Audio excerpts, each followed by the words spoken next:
Welcome to the Bendigo Cup Podcast. We are counting down to a big race on Friday night at the Bendigo Greys. Jimmy Vandermart here, your host of the Green Light On Racing and Sport Podcast.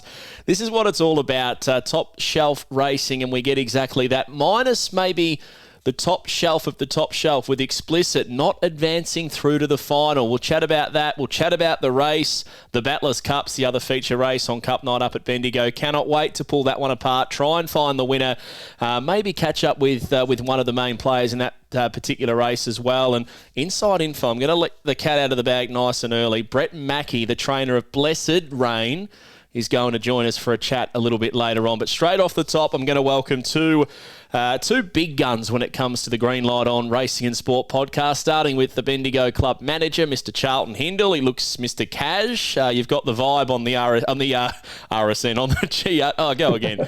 You've got the vibe on the bloody Green Light On Podcast. How are you, Charles? Yeah, you've clocked me in after hours here, mate. So, yeah, from the study today. So, yeah, I was outside doing a bit of gardening and come straight back in here. That's all right, mate. Well, the good news is it's your club, so I don't have to pay you double.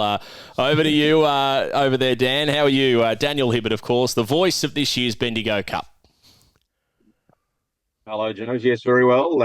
Looking forward to Friday night. It's going to be a great night. Yeah, you're right with Explicit not getting through.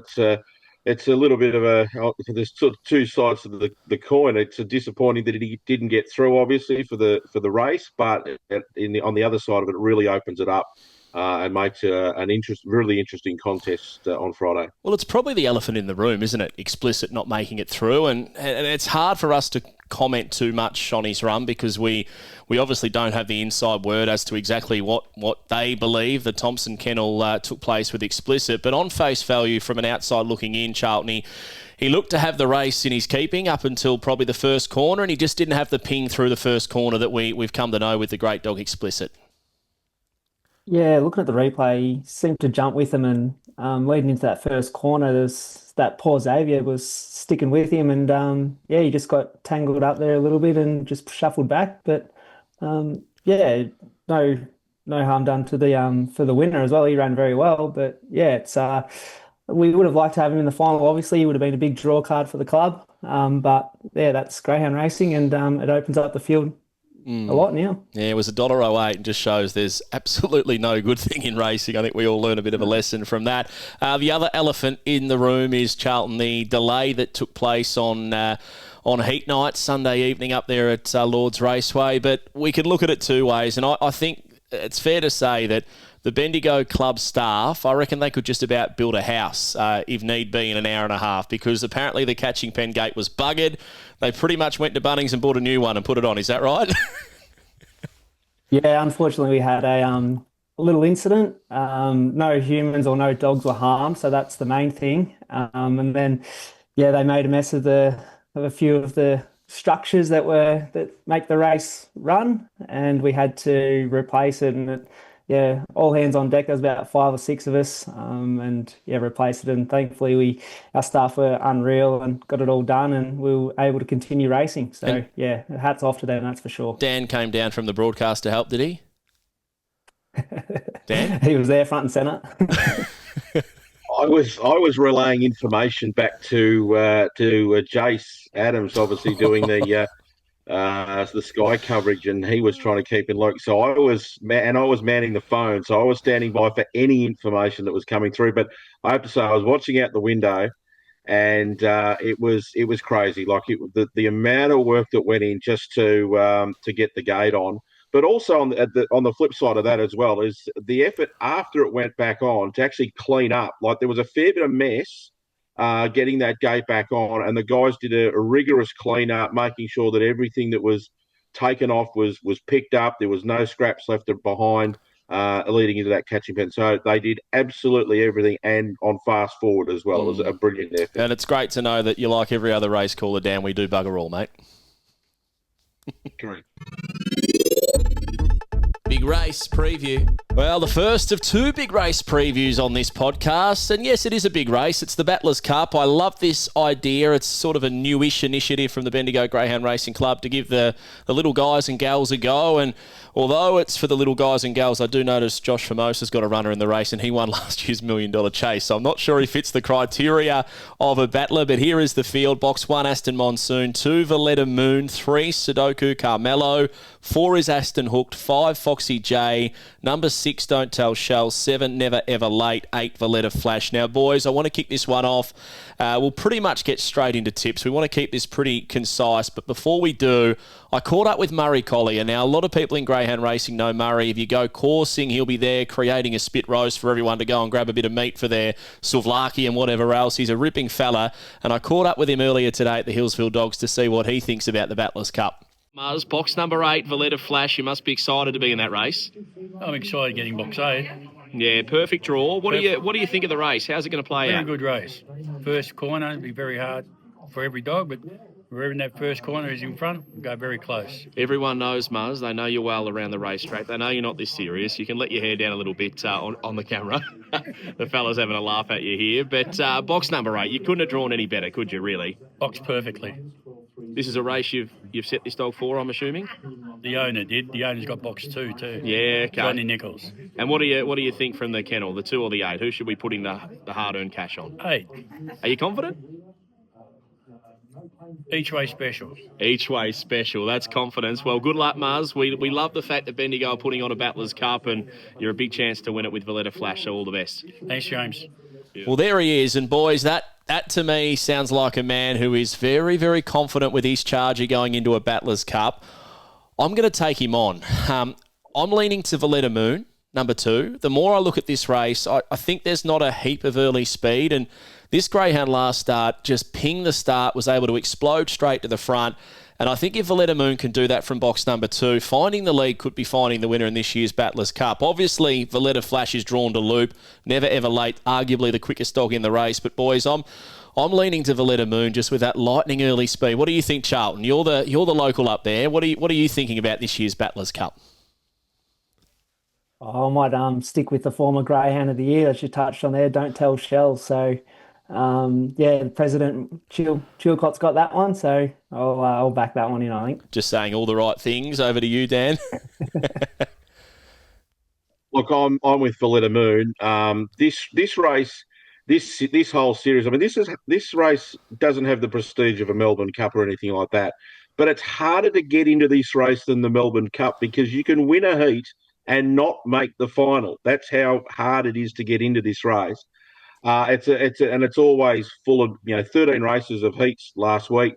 I think Valletta Moon's the one to beat. You go back through its form recently. It ran against Whitecrest and its Mikado Time and wasn't beaten a long way by them. So into a race of this quality, you'd expect it to be really hard to beat. That's breaking 24 in the heat. That's strong enough form for me. Well, the 2 Vallettas, not to get them confused, Valletta Moon's going to jump from box number 2. Myself and Dan pretty keen there.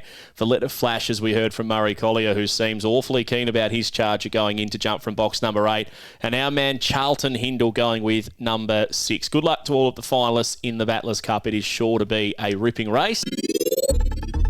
Big race preview. Well, I thought we needed the big race preview stinger again because this is the big race to preview. It is the running of the Group 2 Bendigo Cup. $40,000 awaits the winner. And I reckon the prestige, well, Dan Hibberd spoke earlier about the Battlers Cup maybe not having the prestige of a Melbourne Cup or one of those races. I feel this Bendigo Cup, when we're talking country cups, could just about be the top of the mountain. It's the race that so many trainers want to win, and here's the field for this year's Bendigo Cup. It is a ripping field. Number 1, Dr. Asher. 2, Sharapova Star. 3, Poor Xavier. 4 Mile a Minute, who, when you look at the time, he qualified just under 24 seconds, but his run was enormous. 5, Blessed Rain. 6, Slick Splits. 7, Maverico. And number 8 is Kenya Ultimate. Reserves, Hotel Whiskey 1. And Charlton Hindle's been messaging me all day saying, see, I told you Jetstream Icon was going to go well. He's found himself as number 10 in the Bendigo Cup. Now, boys, let's discuss the heats, starting with race number 4 from Sunday. This was won by Mile a Minute. Now, if you're like me and you fell asleep halfway through the heats and you just go back and check the times, you'd say 23.99 for mile a minute. When it amends to 24 flat is only an ordinary run, but Charlton, it was anything but ordinary, this effort. Yeah, exactly. You'd say he missed the kick by about 3 lengths and stayed wide and swooped around him, and it was joint leader going into the corner, and was strong late and held on. So I think that run has more merit to it than the time suggests. So if he jumps, that's a 23.70 run, which is definitely quick enough to win a Bendigo Cup, I feel, this year. So I think he'll be a lot better in the final, that's for sure. Yeah, look, he was amazing to win it, and even more because he had Kernai Bolt on his outside in the home straight, and he's been running really well in town. So he was always going to be strong at the end. So if he was going to get run down by anything in the heat, it was going to be him, and he was able to hold him off. So massive effort. If he gets to start a lot better on Fridays, he makes himself a massive chance. He comes up with the Squeeze Alley box number 4 in the final. Heat number 2, Can Your Ultimate for Jess Hopkins. She's one of the real characters in greyhound racing, an absolute legend. She's a very, very good trainer, an up-and-comer. Wouldn't even call her an up-and-comer anymore because she's had Can Your All Class. She's had all of these top-line performers, and this dog goes around at $10 in a heat. Charlton just pings the lids and makes her own luck from the start. Yeah, box 3 crossed Dr. Asher early, and she was off and gone, wasn't she? So box 8 in the final, will she be able to cross and get the same run? I don't think so, but her heat win was unreal, and she ran 23.59, I think, off the top of my head. So she was the quickest qualifier, and she definitely deserves a spot, that's for sure. Yeah, really good run. Pinged the lead, 6.46 to the first mark, solid first split.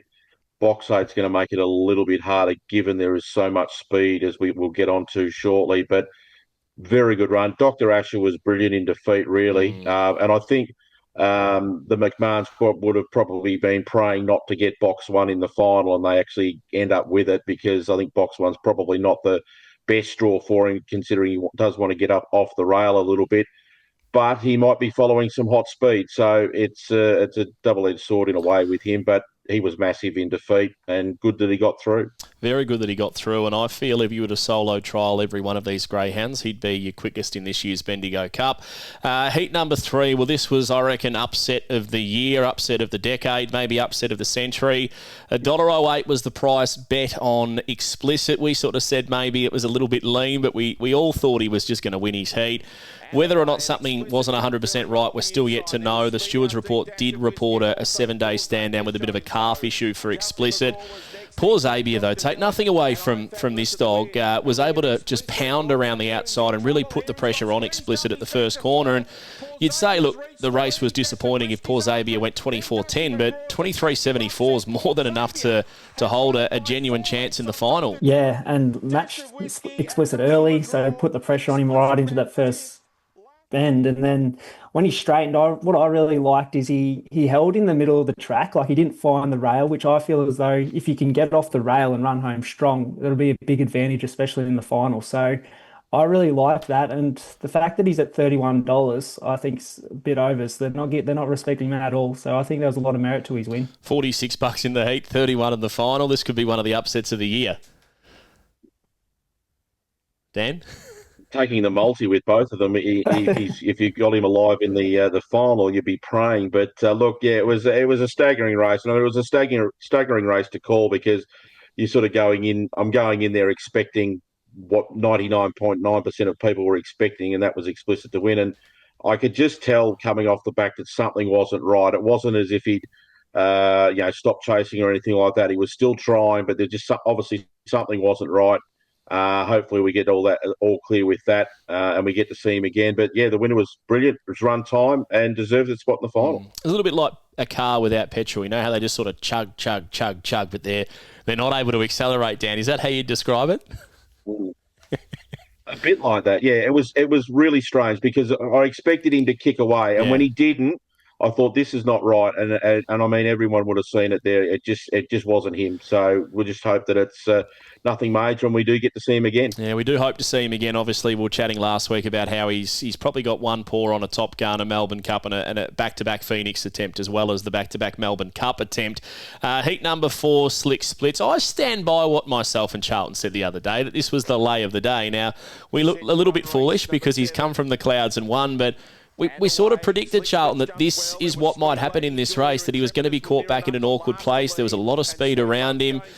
We were tipping Intrepidus, who just couldn't quite get the right run at the right time. But credit to Slick Splits. He had to, you say greyhounds make their own luck. He was the opposite. He found trouble and he was just too quick. Simple as that. Too strong.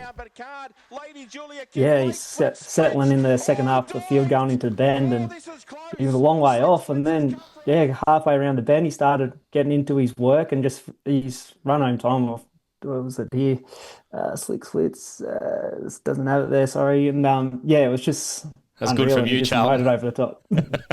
I was looking for it. What do you reckon, Dan? Have you got something a bit better than what Charles brought to the table just then? Oh, look, this was crazy. His last 20 metres was ridiculous because he literally only hit the front right on the line. Not even an inch before the line was he in front. He's just got his nose down at exactly the right time, and that's through the call. I just said that he dived, and he literally just threw his head out and got Lady Julia. A feel for the connections of Lady Julia. They pretty much had their ticket punched, ready for the final, and then Slick Splits has just come from nowhere. It was a very impressive win. He's going to be very competitive in the final if he gets the right trip. You just showed how long you've been involved in racing, I reckon, there. He got his tickets punched almost. That's an old bookmaking term. How long have you been involved in racing, Dan, without giving too much away? Oh, long enough. We'll leave it at that. Sharapova star. I was a big fan of Maria Sharapova. We'll get each of us to do a trademark Sharapova grunt in just a minute, but especially if she wins the race. Look at Dan already shaking his head. But this is a dog that not happening. Tina Woman has done a wonderful job with, because she was always high quality, but she's got that electric speed, was able just to cross, lead and win, and that's just what she does. And Charlton, if she can do that again from a good draw, box number 2 in this year's Bendigo Cup, she's going to go a long way to winning. Yeah, she's drawn perfectly, hasn't she, with Dr. Asher on the inside. So I'm envisioning that she'll clear him and be off and gone and be hard to beat. So, she did exactly that in the heat. She cleared the 1, 2 and 3 and was down the rail, and good luck. So, she's drawn perfectly. Can she do it again, Dan? Yeah, she's going to be very hard to beat given that early speed. But the one thing that's in her favour is this cup's not at Shepparton or a Warragul or a Ballarat or a Warrnambool over the 450 or the 460, because the last 50 metres of the race is where she starts to get tired. And because it's only 425, she can certainly hang on. I actually expected her to be run over last night. I thought they were close enough to get her, but she found and she held off a Group 1 winner. So, look, if she finds the front and there's any bother behind her, she could be off and gone. Well, we're about to catch up with Brett Mackie, the trainer of Blessed Rain. Now, I've been calling her Blessed Rain her whole career, and I'll let you in on a little secret. I've already done the edit for the chat that I had with Brett, and he brought the news that the greyhound's actually called Blessed Rain, according to owner Alan Lee. Doesn't matter what her name is, because her name could just be the Rocket, because she jumps, she explodes, she's got withering early speed, 6:39, 11:07. If she runs 11:07 off the bat, this is her cup to lose, I reckon, boys. Yeah, I didn't know much about her coming into the heats, so I sort of took her on a bit, but she was very impressive, and she'll be hard to beat, that's for sure. Do you have any data on her run home time? That's a joke. What do you reckon, Dan? Can she do it, mate? Can she rock it across from box 5 and lead and win? Yeah, I mean, there's a lot of speed in this race, as we've touched on with a couple of runners, and they've but if she can run that early speed again and that second split time, she's going to be awfully hard to beat. She's just flying. She's absolutely flying. I called her at Shep. I was just trying to look back. Yeah, I called her at Shep back in March, and she went 21.69.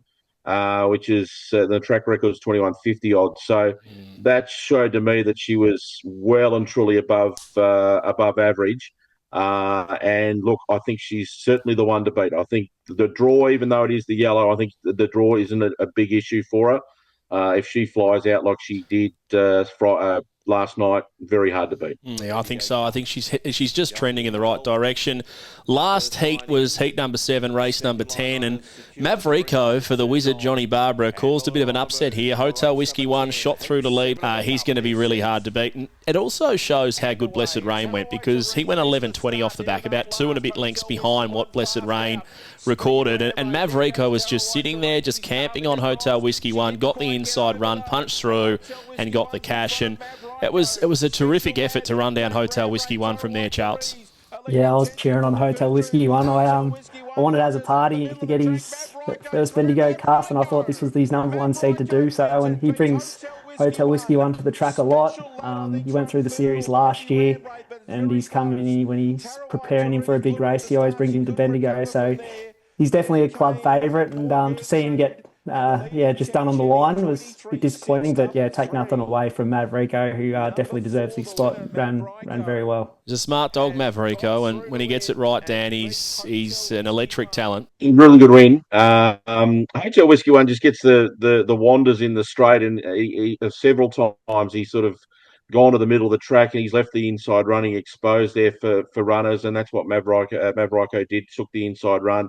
And it's gone time too, 23.6. It's a very good gallop.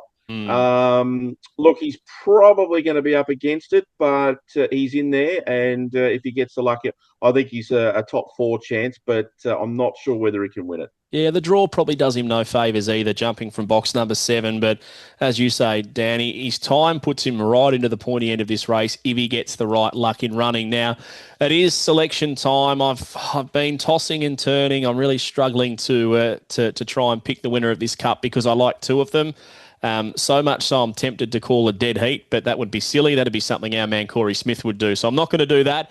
Well, my tip for the 2025 Bendigo Cup this year, I'm leaning to Blessed Rain. I reckon she's got the speed to cross, lead and win. Her heat win was outstanding. Her 2 runs to date at Bendigo have been out of this world. And if she leads, it's her Bendigo Cup to lose. The danger for mine is Sharapova Star. She's got that great speed from box number 2. And if she can hold the front, yes, I did the Sharapova grunt, she can win the Bendigo Cup. Charlton, over to you. Well, you won't be getting no grunt out of me, but I'm tipping Sharapova Star. I think she pings to the front and leads. Doesn't have to cross like all the other greyhounds have to do. So covering Dr. Asher, she'll be paddling late, but I think she'll win. And for the roughie, I'll go Slick Splits. So I think the box draw out at 6 will suit him. Let all the fast ones get out of his way, and then he'll be motoring home late, as we saw in the heat. So yeah, you'll have last crack at him. So my tip for the Bendigo Cup is Blessed Rain. I think she's got the early speed to really press forward. And I think she either finds the lead ahead of Sharapova Star, or she can sit on outsider. But I think she's going to be very, very hard to beat. My danger is Slick Splits. I think there's so much speed underneath him that he could just get a really nice run through that first corner. And if he's only a couple of lengths off them, he can certainly run over the top. He's my roughie in the Cup. And as race callers, Dan, is there any chance if Sharapova Star swings for home 4 or 5 lengths in front, is there any chance that if she's well clear, we'll get a Maria Sharapova serving grunt on the big day? No way. I'm not that stupid. That'll do it, I reckon. I've got the. I'm worldwide in trending because I gave out a holy cow about Palawa King. That hasn't left me yet either. Yeah, that's all right. No, that's good. That's what you want. What about TikTok, boys? Are you on TikTok? I've just started my TikToking. No. This might make it into the podcast. It might not. Started to try and be a trend. What do they call it? To trend or to influencer. Yeah, to sort of be a bit of an influencer. But so far, it's only just going, I reckon. Charles? How many followers you got? No, I haven't got many followers, but I'm getting sort of a couple of thousand views each one. So they're slowly heading in the right direction. But yeah, I reckon I'm too old for TikTok, to be honest.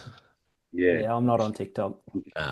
No interest of me. Instagram Reels for me. Yeah, that's it. I watch Instagram, but for some I'm too reason, old for that. I'm too old for that. Yeah, well, when you're saying they're punching holes in tickets, you can see where you're going wrong. Inside Info.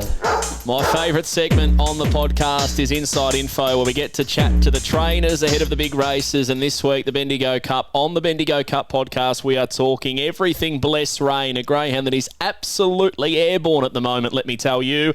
Her sections were frightening. Her speed was fantastic. She is into the Bendigo Cup. She's drawn the middle, and we've got her trainer on the line, Mr. Brett Mackie. How are you?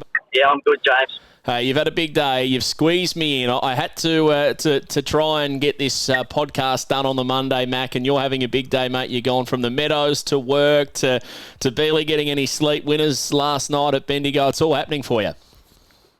You've got to do the hard yards. Well, mate, the hard yards is, I think, the key to having success in this industry. So everyone says. I wouldn't know myself, but a lot of people say that's the key. Hey, talk to me about this dog, because last night there was obviously that delay with the meeting. She was a little bit later in the night, Bless Rain. Came out 6:39 from box 8, off the back in 11:07. To try and put that into perspective, she was the quickest dog midsection by nearly over 2 lengths. Like, that is frightening speed when you're talking about Bendigo Cup heats. Look, that has always been her greatest attribute. Main thing is I've just got to get her out of the boxes, because once she hits the ground, after that 10 metres, but from the 10-metre mark to about the 300-metre mark, she's just a rocket. Yeah, she's got lightning acceleration. Just having a look at her form, I don't know what it is, Max. She had a little bit of a break from sort of June, came back out in August, and since coming back from that little bit of a layoff, her form has just about been faultless. She actually appears to be a little bit heavier than she sort of ever was, and she's just doing everything right this campaign. Look, we had a little niggle injury probably about 5 to 6 weeks out from the Pink Diamond series, and it cost her a lot of speed. And if you watch her races, she didn't have that acceleration. But we're just trying to patch her up, because obviously the Pink Diamond sprint race was a $50,000 race. It's a one-off for the year. But after that series, we gave her the 8 weeks off, and yeah, she hasn't looked back. She's been extraordinary this campaign. Going back through her last couple of starts, she went 8:08, 22:30 at Warragul, 8:13, 22:32 at Warragul. So her form down there is enormous. I've got a funny feeling that you've had this race on the calendar marked with a big asterisk, the Bendigo Cup Series, because if you go back to the start of the year, she won a race up there in January. She went 23:78, 24th of January to be precise. She beat For Pete's Sake and Augustus Finch, and I reckon you could argue it was one of the toughest wins of her career. So she clearly loves the place. Look, that was her first ever look at that track, and what she did in that race with Augustus Finch in the race, and then she got dragged down and she hit the line really hard. And look, if she was going to win a country's cup, the Bendigo Cup is the exact right distance for her. Like a 450 or 460, I think the 500-metre dogs would get her on the line. So we've said this from day one. This was the race we thought we could win with her as a country cup. About 6 weeks ago, we definitely set a plan when we gave her the 8-week break. We said the Bendigo Cup. I bypassed the Hillsville Cup, so I thought she was about 1 or 2 runs short of that. And it's all worked out well so far. Well, she's doing everything right, mate, with that explosive speed. As you said, this is probably the pet distance. Early days, she did step up and have a crack. I think it might have even been for the Great Chase, for memory. She got through to the semis. Are there any aspirations, I suppose, to get her back up, say, at least 450 and beyond, or do you think you'll keep her at these shorter trips, which she seems to really enjoy? Oh, no, I'll give her a go at 450 when the right races are there. And then we'll see where she ends up.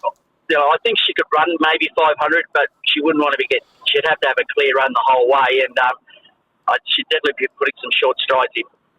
And what about the draw itself for this week's Bendigo Cup? Not talking too much about what else is in the race, but your girl, are you happy with her draw in the middle? Because I feel like if she steps like she can, it probably doesn't matter. The box draws are relevant for her. Look, that's the main thing. We had a lot of injury problems at the start of her career. When she was missing it, but she was accelerating through, and she was crashing to the fence. And she had about three different little spells there. She kept injuring her stopper bone. but she stopped crashing to the fence now. She pretty much comes out and just works her way across until she gets the next dog and goes straight. So, look, it all depends on what the dogs do around her, and all I need is a clear first 5 to 10 metres. It's exciting stuff, mate. What would it mean to you to win a race like the Bendigo Cup?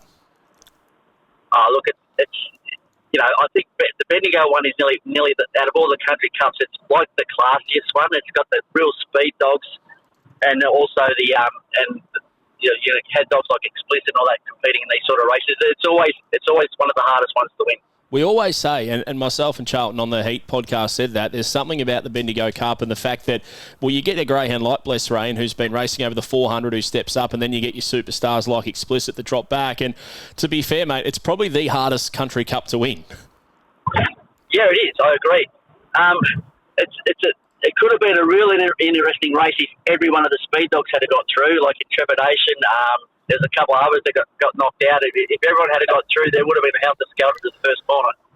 100%. Hopefully, mate, it works out well for you. Less speed in the race. She can just spear straight to the front. I think if she crosses Sharapova Star, she's going to go a long way to winning the race. Just having a quick look through some of your stats over the journey. Juniper Pearl, Mi Amigo, Tequila, Ivy Isabel. You've had a couple of really, really handy, speedy type of greyhounds. How does this girl rate against the best you've trained? She's the equal to Chopper Harley. Chopper Harley's the fastest dog I've ever had. I thought at the time I had the fastest dog in Australia. She matches him mid-race though, but he could run 500. So you've wound out one here from 1996, Mac. I was only 5 years old then, mate. You might have to send me some replays so I can have a look at this dog. I think I was only about 24 or 25 back in the day. So. And what does greyhound racing mean to you and the family, mate? Clearly, you've sort of given your life to being involved in greyhound racing. What does it mean to you? What do you love about it? Look, I've always loved the greyhounds because my family was never involved in greyhounds, but I grew up just close to the Sandown track, and it's just the animal. The day that it's all about the greyhound and just their nature and just the achievement of getting a dog to perform. It's a phenomenal story that you get the feeling's got a few more pages to write, in particular with this Friday night's Bendigo Cup. We appreciate you jumping on the podcast, having a bit of a chat. We always cheer for those who come on the podcast. So hopefully the little girl, Bless Rain, can spear to the start, take the lead and take the win. And just as we wrap up, mate, I know a few callers, they call her Blessed Rain. I call her Bless Rain. Do you want to give us the right way to call this greyhound? Well, Alan Lee, the owner, has told me it's meant to be Blessed Rain. Oh, no. So I've been getting it wrong this whole time. And she's one of my favourite dogs.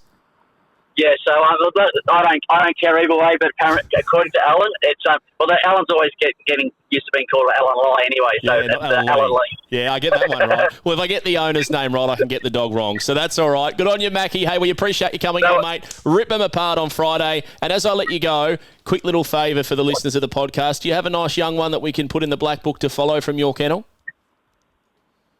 Look, Blue Labubu's going to be a real... She's trolling only a length or two slower than Blessed Rain, but she hasn't got the experience yet. My fastest young dog, but some box matters, is probably Devil Sympathy. He can match her, but and he can probably run 500, but I've got to get him out of the boxes. Hey, well, we've asked for one. You've given us two, mate. You're always exceeding our expectations. We love you on the pod, Mac. Good luck on Friday night. Thanks, Jason. What are you really gambling with? For free and confidential support, call 1-800-858-858 or visit gamblinghelponline.org.au.